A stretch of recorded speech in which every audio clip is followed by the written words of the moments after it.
So in this particular demonstration, I'm going to be showing you how I would complete this symmetrical balance assignment. Now, this person that we're completing the other half of, they're a supermodel named Tyra Banks. Not as popular today, but very popular some years ago. And when you're doing a portrait in any medium, it's very challenging. The features of the face are subtle, and there's lots of curves, so that can be very challenging within itself. So think about when you draw or you paint a sphere. In the nose, you have, in essence, 3 spheres, or a cylinder and 2 spheres, each nostril being a sphere, and then the center of the nose, or where the bridge of the nose is, that's the cylinder. The cheeks are spheres. The lips are curved. The forehead is curved. I've heard the human body described as balloons full of water. So because of this, in any medium, it can be a challenge, and even more so in color pencil. Now, I am limiting myself in all of these demonstrations because I try to only use materials that you would have readily available for you. But we'll get to that in a moment. As far as the drawing of it, you need to understand, again, the subtlety. It's very tempting to try to define everything using line, but the truth is that in the same way that you cannot create a sphere using line, you need to adjust your thinking into creating definition using value. And that's what makes faces so challenging, because the values in the face are so subtle. And remember when we did the white on white studies? Well, if you've done that, if you're a painting student, you have. If not, maybe I need to create a lesson for the drawing students. But if you haven't done that yet, then a white on white study is when you have white eggs on a white plate on a white table and a white background. And that's really to teach students the difference in the subtlety between the varying degrees of white. Now, you have done a value study, so you understand that the value scale that we did in class goes from 1 to 10, but within those values, there's more values. So imagine a 1.25, a value of 1.25, a value of 1.5, a value of 1.75. The human face, especially, or human skin, plays within those values, especially the face. So within the face itself, there's no extreme changes in value. If you can imagine the changes being a 0.25 or a 0.5 or a 0.75. And that's really where the challenge lies, on top of making sure that things look, what's the word? That things look realistic, I suppose. Meaning, you want to make sure the lips aren't too big. You want to make sure the nose isn't too big. You want to make sure the eye's in the right place. I've said it before. I'll say it again. When it comes to faces, you really have to be careful with your measurements. Because people know faces. We see faces every day. We come across faces all the time in media and pictures. If you talk to your friends. So when something is off, it's very easy to notice. That being said, yes, there's a couple of things that are off with my drawing. And I am not perfect. I've said it like in all my videos. But I do the same as I ask you. I did my best here with the medium provided, now that I've started coloring. Color pencil. And I limited myself to the basic 12-pack of color pencils that you might have. I think that this did make it more challenging. If you have a wider variety of of color pencils beyond the basic 12 that might come in handy. I didn't do myself any favors by sharpening my pencils to create a very elongated point, but whatever. So yeah, I typically don't like to start with the dark values when I'm coloring with color pencil, because the opacity of a dark value can cover any light value.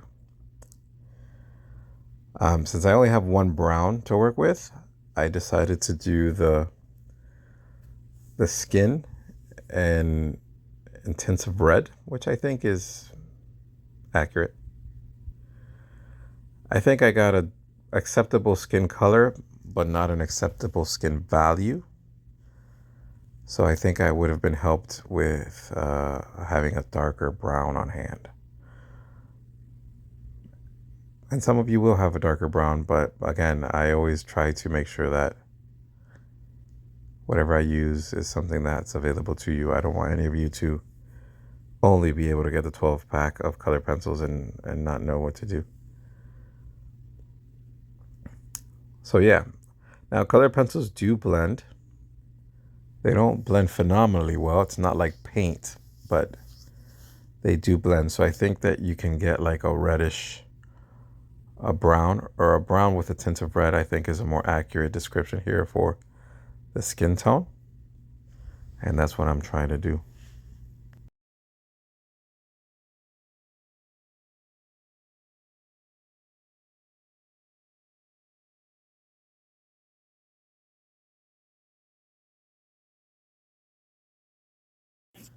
Yeah, I'm also working this way knowing full well that I can erase, and I'm trying to build on top of the differing layers.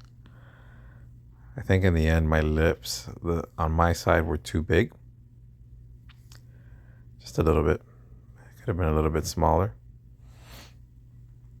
But you see here, I'm playing with the red a lot because I don't have a lot of options really. So you've all done varying value scales with different colors, and this is exactly why you need to understand how to control a color pencil as opposed to, you know, letting it determine what you're going to do. You determine what it's going to do. And actually, this isn't too bad a beginning. I think my layers got too heavy, and you could see it started to get a bit grainy. But if I had done the right colors immediately at this stage, I might be close to done. But when you're limited, you're limited. So I kept playing with it, and honestly, I experimented a bit, and I encourage you to do the same thing. I do grade based on completion, and the objective here is to learn. So one of the best ways to learn is through experimentation and perceived failures, of which there are none here. I've mentioned it before, perhaps, or maybe not. The white doesn't really cover, but it's great to blend. And in here, it did me well to use the white to blend in a lot of different areas here.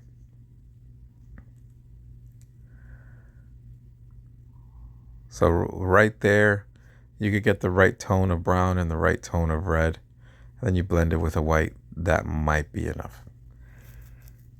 I realized that it wasn't the right tone, so I tried to darken it.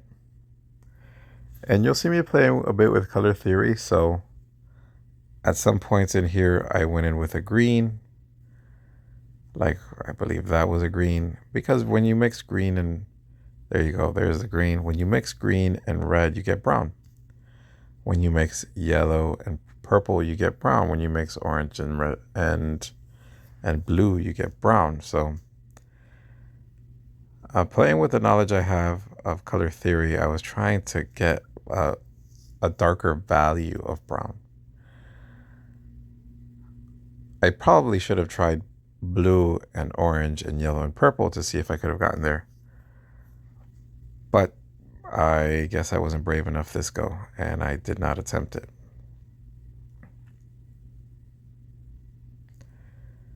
But certainly green and red did not do it. And it's also tempting, and it may be tempting for some of you to push some of your color into the image. That's one way to do it, right? Try to avoid that so you know the truth.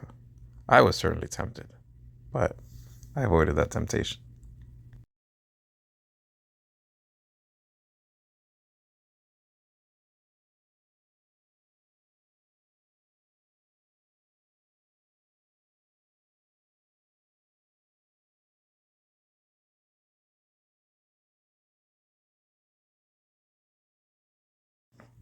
Color pencil does erase. It doesn't erase phenomenally well, but it does erase. Oh, look, I did try the blue and orange combination.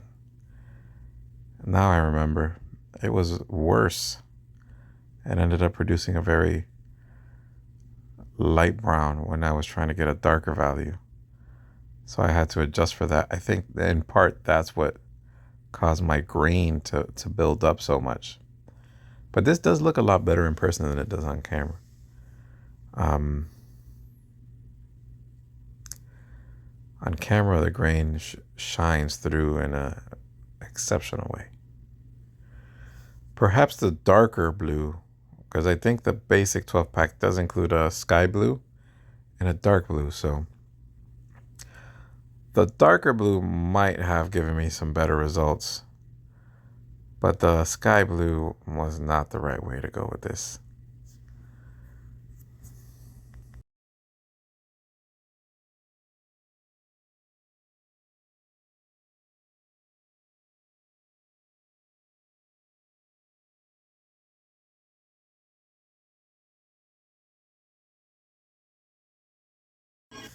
Even if I had a darker brown just for the shadows, like underneath the neck and stuff,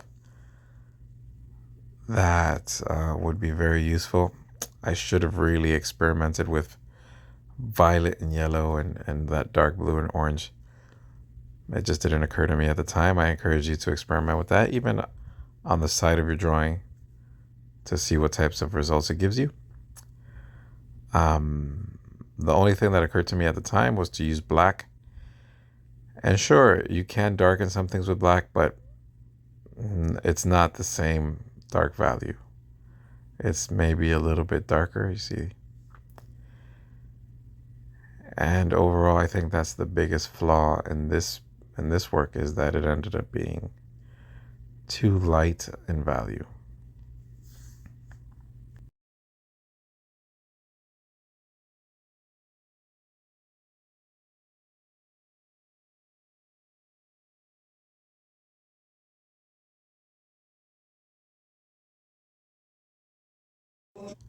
Luckily, the hair for this piece is really straightforward. And I think with the colors that you have in the basic pack there, it's pretty easy to achieve. Just black and brown. You do need to leave some streaks, let's say. So I went in with the black, and I added different values of black to try to recreate the highlights that happen naturally in someone's hair.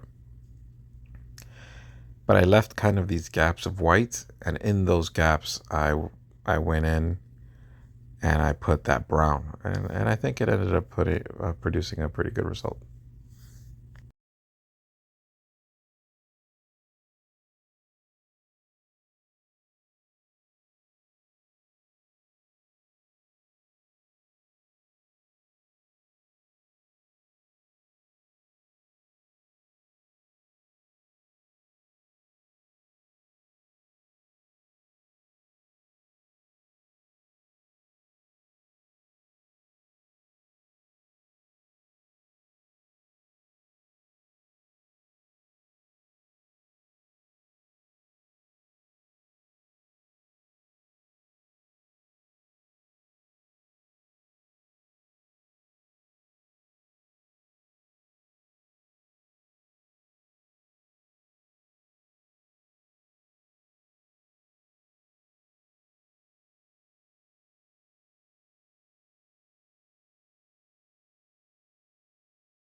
In some cases, I'm trying. I recognize that the the value is too light, and I'm trying to darken. But the black, I also recognize that the black isn't quite giving me the results that I want. So that's why I had to go back in there and erase. Again, I felt like I had no choice. I did fail to experiment with dark blue and orange, as well as violet and yellow. But so I feel like I did feel forced to have to go back to black. Red was friendly to me, and I think I used it for a lot here. By adding various amounts of pressure, I could simulate a darker tone.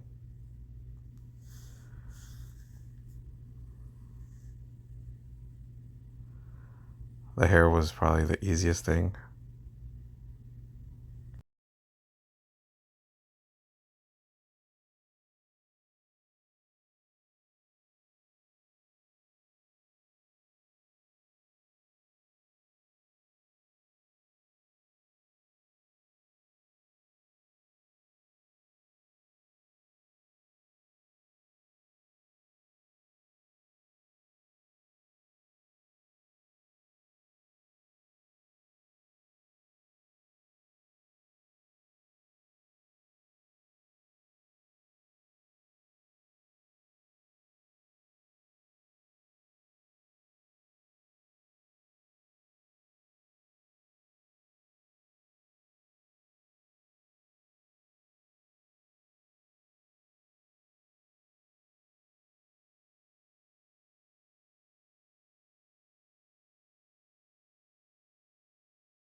When you guys work on this, you really don't have to do the top of the head.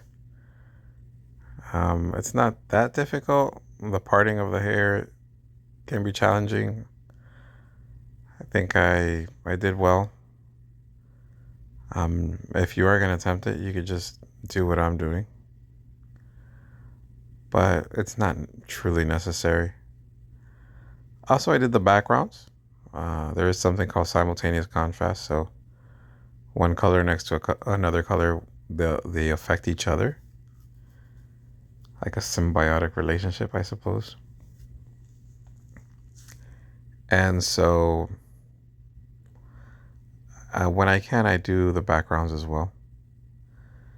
You can see here there's much more brown than the other side, but that's okay because of what I discussed in the beginning of this video, which is the black has enough opacity to cover that brown. And so when you go back in with the black, it can pretty readily and easily cover it up.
My eye here is a little bit off center as well. the eye that I drew should have been a little bit more centered, and then around the eye, it's never a pure white. So I do believe I did try to go back in later and make it a little bit more gray. Um, but yeah, it should be maybe a little bit gray, not a pure white.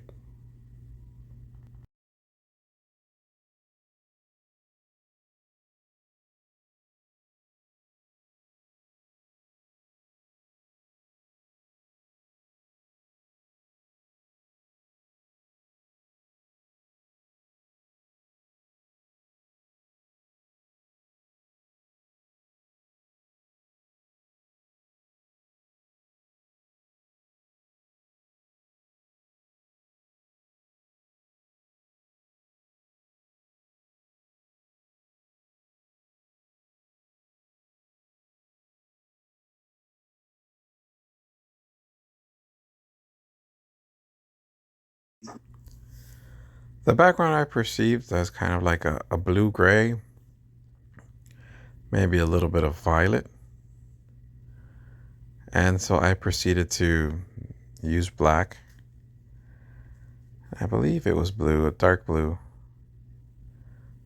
possibly a violet. But afterwards, I used white to blend it all together. And when you do use white like that, sometimes it lightens the value too much. So you have to adjust accordingly.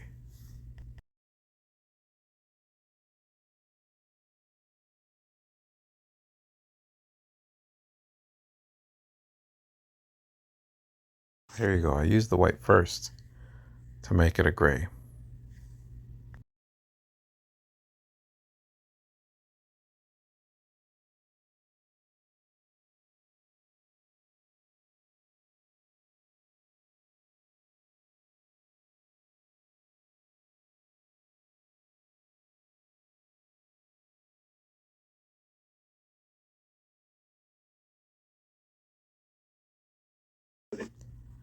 Yeah, so that's that. And I really don't know. I think it's the dark blue or more the violet. I'm going to say the violet. But the dark blue, I don't think would be too far off. And again, violet is the child of blue and red. So if you're really not sure, go with the violet. And if it's not right, you could probably add blue to it and it'll be just fine.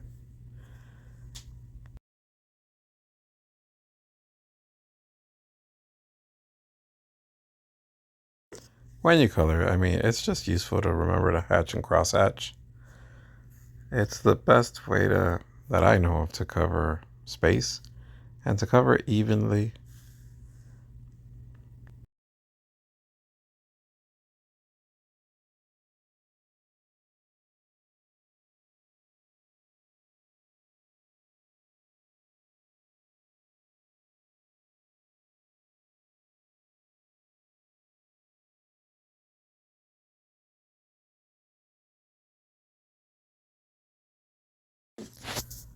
This video is sped up, clearly. It took me roughly an hour 15, an hour 20 minutes for this one. You guys will have a whole class period and maybe half of another class period. I try to give you about double the amount of time that things take me, which I think is fair.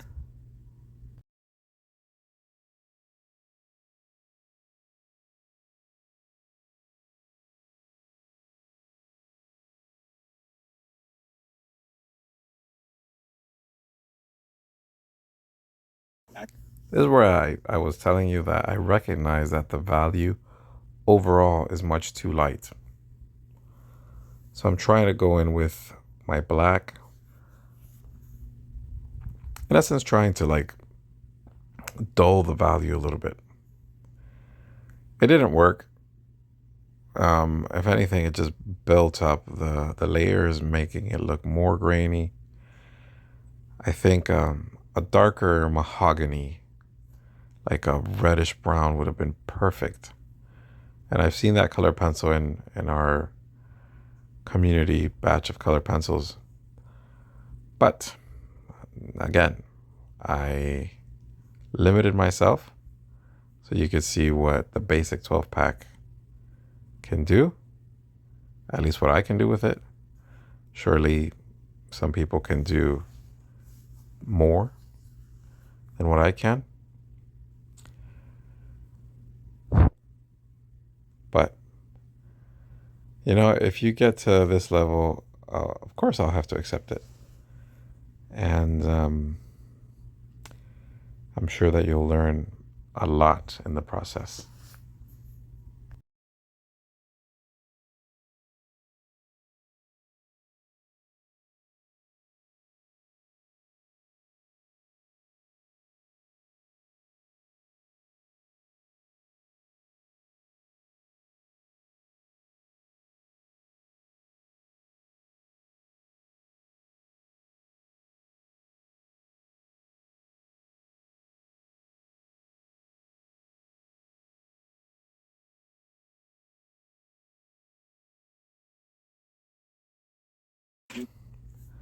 I know that I just told you that the white of the eye should be a little bit gray, but I do feel like it ended up being a little bit too gray. I do think maybe I tried to correct it.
So to me, this one was mostly done, or at least what I can do with the tools that I was using. Um, in person, I do feel like I'm much happier with this one. On camera, it's a bit tough, but I did do my best. I can be proud of that. And that's all I ask of you as well. And I can be proud of you for doing your best as well. There is an interesting optical illusion happening where the part in the head kind of divides the face down the center. And it seems like right there at that split, there is a considerably darker value on the reference image. So it's like a cubist kind of thing going on. If I could fix anything with it, it would probably be the grain and the value. But other than that, I'm fairly happy with it.